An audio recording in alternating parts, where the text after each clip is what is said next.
Welcome to AM Best Audio. In recent years, a growing number of small and mid-sized businesses have fallen victim to cyber attacks. In fact, according to recent studies, 43% of cyber attacks target small businesses, and cybercrime costs small and medium-sized businesses more than $2.2 million annually.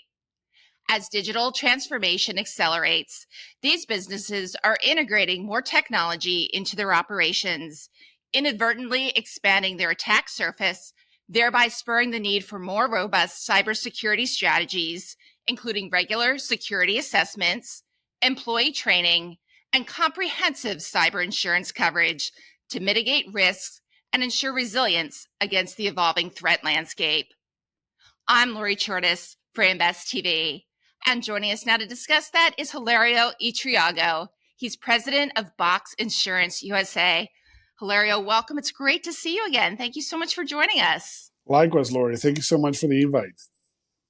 Hilario, you were part of a panel discussion at the recent InsurTech Insights USA conference on driving accessibility and awareness of cybercrime for SMEs. Can you tell us about some of the key takeaways from that discussion? Yeah, we had a great conversation all around, how SMEs are trying to become more resilient to all these cyber attacks. And the reality is that in that world, you have small businesses that are almost single proprietor LLCs, all the way to medium-sized businesses that, in the U.S. at least, are, close to $100 million in revenue, if you can believe that, from a benchmark perspective. So we have to cater for all that, spectrum, if you will. But the beauty of what we do at Boxx Insurance is we're in the predict, prevent, and protect business, particularly with regards to cyber insurance. And the reality is that regardless of the size of the organization, the whole formula, it's about having your minimum controls in some cases and minimum controls plus some other critical controls that effectively allow these businesses to be in a better position to prevent cyber attacks. Why is that important? That's important because hackers need a training ground to really go and hack the big organizations that we always hear. We never hear about the small ones. We hear about the big ones. And so small and medium businesses become that training ground for those hackers. And the reality is that it's all about having your hygiene factors well aligned for your business. Regardless of the size, the fact that you have your firewall, that you have automatic backups and your patching cadence correct, among many other things, you will be in a position to actually have a good framework for security and prevention for your business. And so the reality is that we're in the business of making sure that we protect any size of small and medium business, so long as they're aware that there are certain components in that framework that they need to actually be compliant with, if you will, to be able to be protecting their businesses. So what are some of the new and evolving risks or cyber threats that these small and mid-sized businesses now face? Well, you can imagine that these days where AI is everywhere, a lot of the risks for, again, any size of business in this case, it's all around, the more sophisticated approach to things like impersonation. People pretending to be someone else within the spectrum of business practices of a company and asking for a wire transfer or, even a family member pretending to be someone associated to the family and saying, no, we need some money for this, and that. And so that is the most, pressing issue at the moment, because AI has made that a lot easier. About a year ago, when we were saying the biggest threat to a phishing scam or ransomware was an individual hitting the wrong link, on an email or things like that. Those still prevail and they're out there. But in addition to that, you have these other things that are far more sophisticated. All of this is clearly something that, part of the conversation that we were having in the panel was, well, how do you prepare for those things that are coming? How do you prepare for the most sophisticated approach? And the reality is that it's all about training, assessments, preparing your workforce for understanding what is the latest and greatest approaches to try to, get them, and how do you make sure that the maturity level of your organization, based on your employees, are certainly improving all the time. Because once you have that first line of defense, you're in a position to actually then be more sophisticated on the technology second line of defense, which is the one that really protects any error or margin of error in the first one, if you will. So when companies are hit by one of these attacks, what are the financial, reputational, or other implications on these businesses? Well, you have a few. The first one is clearly the one that they're being attacked for. So let's just take ransomware, for example. Someone takes control of your organization's data. They ask you for a ransom amount of money, and you're on the hook for that. You're nervous. You don't know what to do. But the real problem that you're really facing there is how fast can you solve that problem? Because the question is, it's not if you're being hacked, is how long that hack is going to actually take, and how quickly do you respond to that. And so many of the things that we say, or among the things that we say, is it's not the hack that kills you, it's how quickly you can react to it that actually saves you. And that's the really key important, because in insurance, as you know, business interruption is quite a big issue, whether it's due to cyber attacks or any other matter. We were talking about earlier about the flooding in Miami, for example. Any business interruption for any business in as a result of that, it's devastating. So it's actually that combination that really can kill your business. You're being hacked, you're being asked for some money, you have to pay, and in addition to that, you've been a week out of business. How do you recover for all that? And so the beauty of this is the better prepared you are, even if you're hacked, ultimately, is to be able to respond quickly to this. For us to be able to support you, so that your business can recover as fast as possible, because the longer it goes, the worse it is for your business to recover. Well, in terms of preparation, I recently read only 14% of small businesses are ready to defend themselves against these attacks. So how can small and mid-sized businesses assess their risk level, and what cybersecurity measures should they implement to protect themselves? So that's a great question. So, we think that it's a combination around the protection and the prevention side of things, right? So the first thing a small business should do is make sure that everybody within the organization is aware of the risks that they could face as a result of a cyber attack. Making sure that people are aware is the first important line of defense. The second one is, making sure that they actually train themselves, not only about reading the documentation, being aware of what it is testing themselves with the latest and greatest, situations that may happen. So training and testing is important, because that allows you and your organization to know how well prepared are you, on a maturity scale, to face or to avoid, more importantly, a cyber attack. And then the third one is actually what to do to actually face a cyber attack. Make sure that you have your risk transfer or your insurance policy, in place, that your insurance organization actually allows you to react to that situation and manage that situation with you and for you. Because more often than not, many insurance companies out there for other lines of business, including cyber, would not have necessarily a service that actually helps them triage the situation.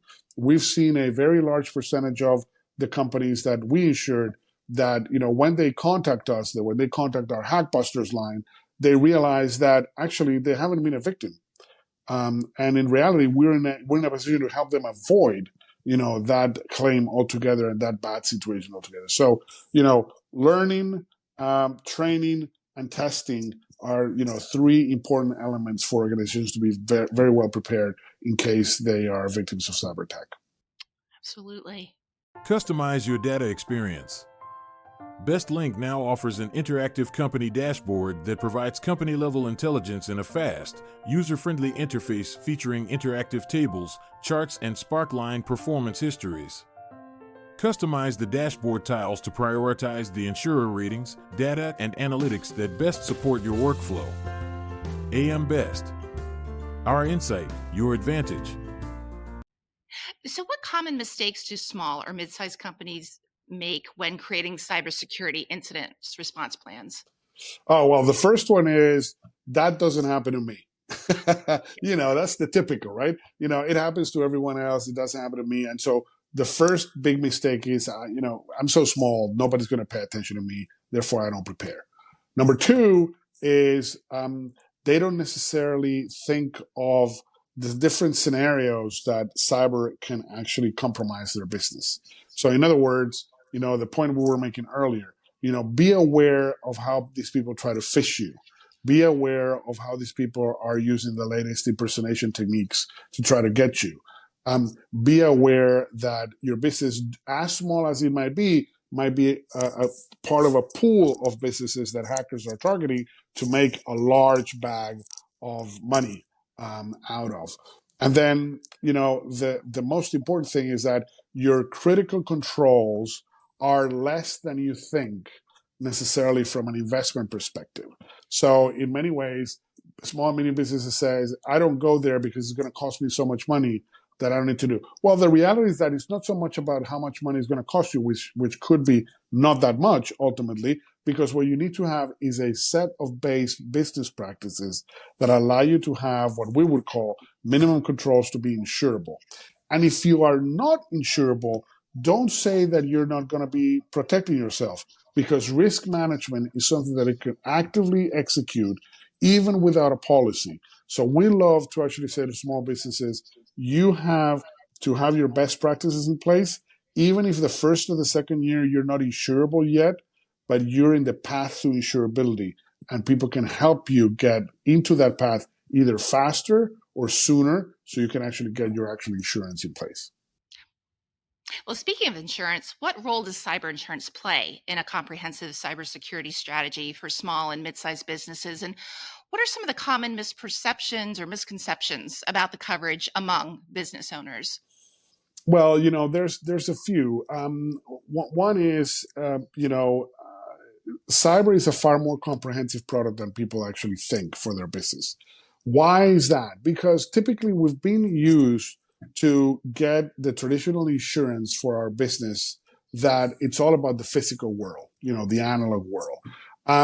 And the reality is that a lot of what we do in the physical world is today so interconnected with our digital world that we almost don't even recognize it. So, one of the things that insurance bringing to the table is, number one, that awareness as to how is it that your business is part of a digital chain that you need to protect, particularly because many of these times, that digital chain not only protects you, but protects your partners that you work with. So if you're part of a digital value chain that is protecting a much larger provider, you need to be aware that insurance is going to protect you and protect the value chain. What that means is, if I'm not a victim of phishing or ransomware, I wouldn't be exposing any sensitive data, not only that I hold for my business, but that I hold for third parties. So that's super important. The second thing is that the misconception is, oh, it's just insurance. Well, the reality is that actually it's insurance, but it's also, and potentially could be, a competitive advantage. Why? Because these days, cyber insurance and many of our competitors, including ourselves, not only do we focus on the insurance coverage itself, ransomware, phishing, computer attacks, etc., but we also focus on the tools that are out there to protect you actively from potential threats. And so when you're buying, again, I'm going to speak for Boxx in this case, but when you're buying a cyber insurance policy from us, you're also buying risk mitigating tools that we operate to make sure that your business is actually being monitored and protected against those type of threats. And so think of insurance as a more digital, active digital protection. Or if you think of the analogy back in the old days, is like, the better insurance you have, the bigger the moat around the castle. So you can avoid a digital crash. Do many SMEs have adequate cyber protection today, or how are you working with your clients in this area? It's actually becoming a lot more, there's a lot more awareness out there about having or needing to have cyber insurance. But there's still a lot out there that don't have any. So the way we work with our clients these days is to basically move into that awareness space that say, if you don't have cyber insurance, tell me why you think you don't need cyber insurance. And I'll tell you what, twice the reasons why actually you do need it. More importantly, is not that they need it as business owners, is that their business needs it to effectively be adequately protected to keep on growing. Because when you don't have cyber insurance, you're not protecting only yourself for an incident or your business. You're protecting your business from effectively not being troubled with avoiding any, as I said earlier, any digital crash that would come in the process of growing your business. And so we talk to them about that. It's a lot more than just business continuity. It's about business strategy. We also talk about the maturity of your business. It's actually perceived in a better light if you are actually protecting your organization and your partners, as I said earlier, with cyber coverage. And so it's a conversation. It's a training process. It's an awareness process that ultimately always is completely understood. And in fact, these days, we're going beyond the cyber insurance for SMEs, and we're having a conversation around the insurance for the employees as well. Because if employees are the first line of defense between your business being safe or them clicking the wrong link and being a victim of a cyber attack, then you should also be protecting your employees with identity theft and things of that nature, because ultimately we're all at risk. It's not just the entity, but the individuals as well. And so that's part of the process. Absolutely. You talked earlier about AI. Going forward, how can technology such as AI and machine learning assist small and mid-sized businesses in enhancing their cybersecurity defenses? Again, that's another great question. So we think it's all about staying ahead of the curve with regards to, protection and prediction. What's going to happen here is, AI is going to get more sophisticated across the board, right? For the bad guys and for the good guys. But part of our complete belief is that if we use AI to stay ahead of the threats, to really communicate that to the business to understand how the threats look like, to find the cues that identify when something is false or is trying to cheat you, and you effectively can identify that without major issues, then AI is doing the job of protecting your business. But if it's all about a reactive measure, if it's all about being reliant on your instincts, then cyber is going to get you, because the bad guys are as sophisticated as anyone else out there trying to protect you. So that's why we like to have the combination. Again, I know I've been repetitive, but awareness, training, testing, and keeping your business ahead of the curve, including your employees, so everybody is secured from the inside out. And Hilario, looking ahead, what's next for Boxx Insurance? Well, we're doing great things. This is the part that excites us. We are working on a set of, coverages that are complementary for our business. We think that cyber insurance, as one of your questions alluded to, it's going to be distributed in the traditional way, the one-to-one open market type of distribution. But we also think that SMEs are going to be requiring to be offered cyber insurance in other adjacencies of their business. So one of the areas that we're seeing with a lot of enthusiasm is when you're in a position to embed cyber coverages with the subscriptions of SMEs going with cloud services or professional employment services or what have you. Because those businesses are going into those platforms looking for a solution, but also looking for security. And the more security those platforms are able to provide, the better service they're actually providing to their customers. We think that being part of that value chain, it's super important. The other thing that we're working on is we believe that the technology is an incredible component of the risk management. And so, we've spoken about this just now, but the more sophisticated, the more proactive technology we can enhance for our customers, the better understanding and better protection they're going to have. And that way, they don't have to rely just on the insurance policy for when something happens. They can actually be ahead of the curve for us to protect them to avoid something from happening. So those two fronts are keeping us busy, but we're super excited. Oh, that's very exciting. Hilario, this has been so informative. Thank you so much for taking the time to speak with us. Thank you for your time, Lori. Appreciate it. That was Boxx Insurance USA President Hilario Itriago. For AMBest TV, I'm Lori Chortis.